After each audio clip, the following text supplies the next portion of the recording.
Next big thing, I don't know if you guys saw this, but One Up's going to have a big race down in Chico here this coming weekend, the One Up Cup, and there's going to be some big names there.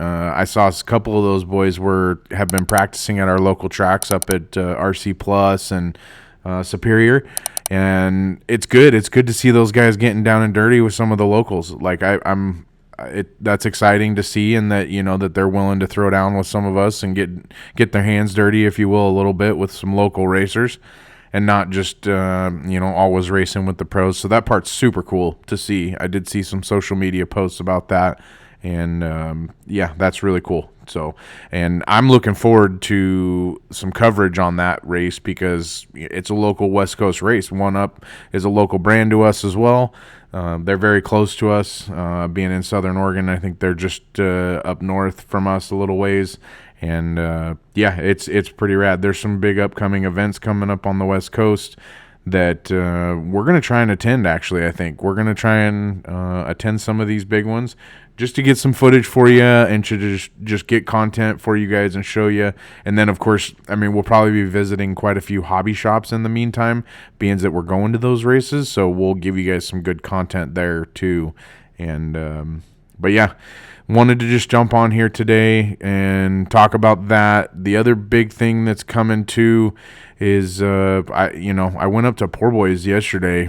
Yesterday was Saturday, and they do the mini oval stuff.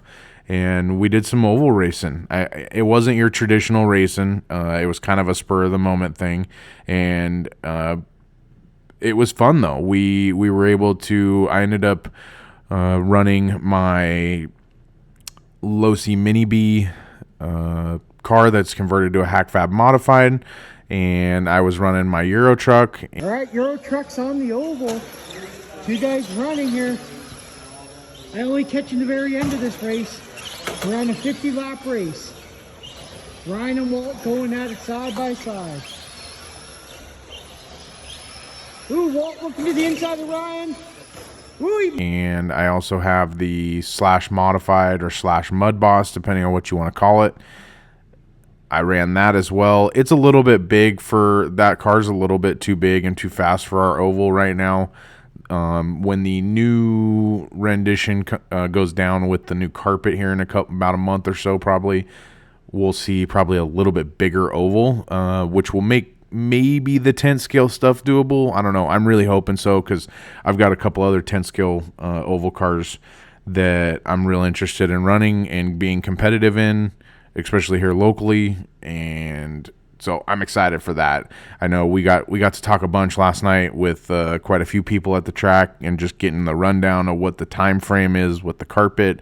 And there's also going to be on-road. Like this was one thing I didn't know that was coming, but we've got on-road course. So they are going to incorporate an on-road course and the oval together on the one side of the track separate from off-road, which is going to be super rad, because that means that we'll be able to run every single one of our actual race cars here locally at some point at the same track, which I don't know about you guys, but that's pretty rad.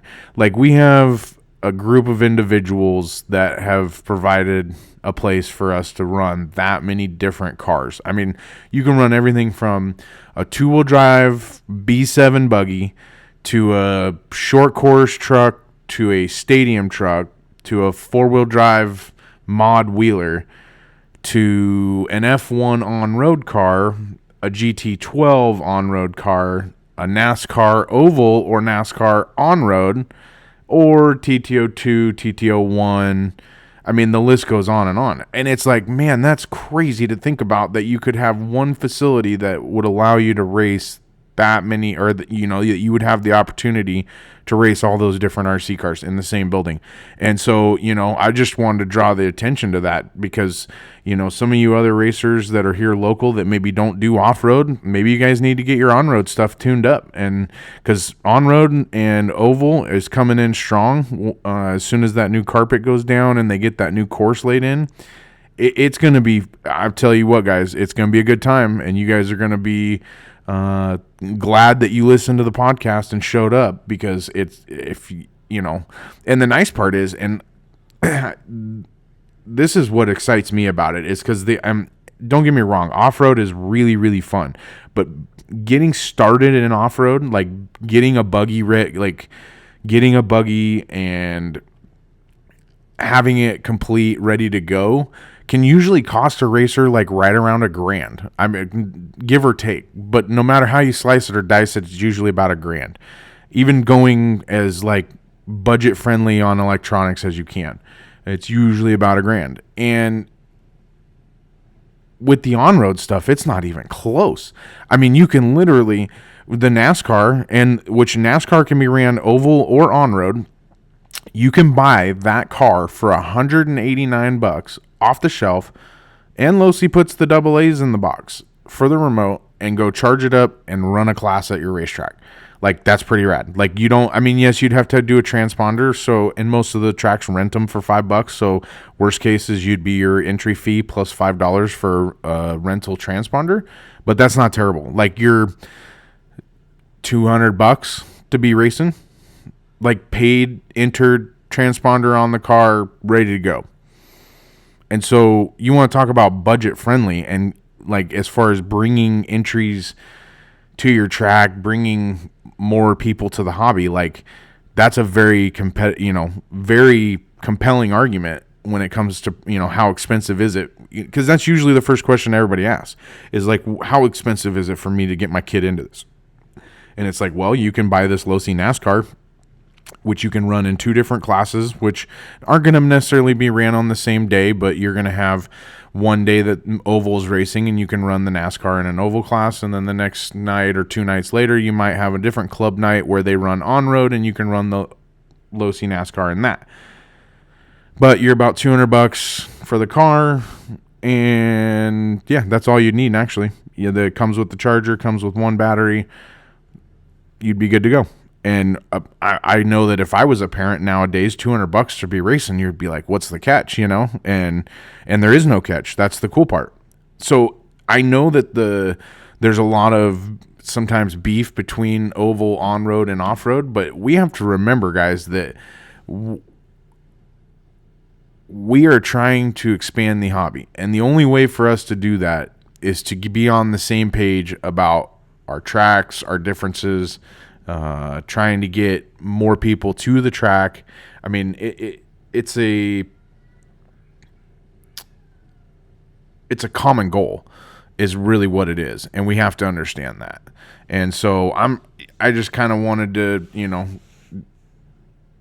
shed light to that, if you will, and let everybody know that, like, hey, it's all right. It's not going to be the end of the world if 1 week you don't run off-road and next week you do, and next week we can't run on-road, or vice versa. Or, hey, if you want to get some on-road stuff, come join us, so that way you don't miss a week, 1 week you're running on-road, 1 week you're running off-road, the next week you're running oval. Like, doesn't seem like a bad gig for a RC hobbyist to me, but not everybody's into that. So it's a tough gig, but those guys do have a rad situation going on, or it should be, at least, if we get it done right. And so if you guys are out there listening and you guys are in the area or in Southern Oregon and you're looking to maybe help Poorboys out with some contributions to the track or anything of that sort, we do have a online waffle going on right now that we're waffling off a team associated RTR buggy, or not buggy, but it's the oh God, it's on the tip of my tongue. It's the short wheelbase Dakar Rally RTR kit that Team Associated offers. We were donated that from Team Associated, which is super rad. So shout out to AE Electronics. Those guys donated 2 of those last year. We raffled 1 off. This year, being that it's the 1st of the month, February 2025, we went ahead and launched the waffle for this, the second truck that they donated to us. So that's super exciting. If you guys are looking for anything or want to get in on that waffle, make sure you give Poorboys a call. I think waffle tickets are about $1 right now, I think. So cheap way to get an RTR kit, that's for darn sure, and support your local track, right? Like, seems like a pretty good cause to me. But we'll see.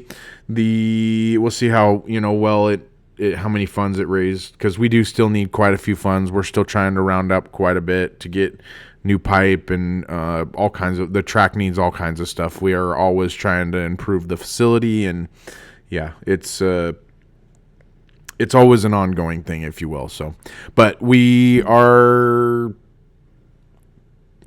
getting close to the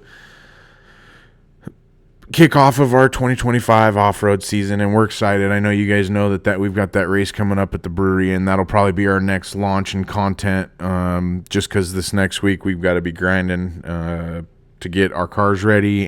But we'll show, of course, we're going to show you a little bit of it and show you some of those speed secrets. But yeah, outside of that, guys, we appreciate you listening and watching. Make sure you smash that like button. Make sure you hit that subscribe button and hit that bell for the notifications, so that way you get a bell notification every time we're posting a podcast or a vlog. And we will see you next time.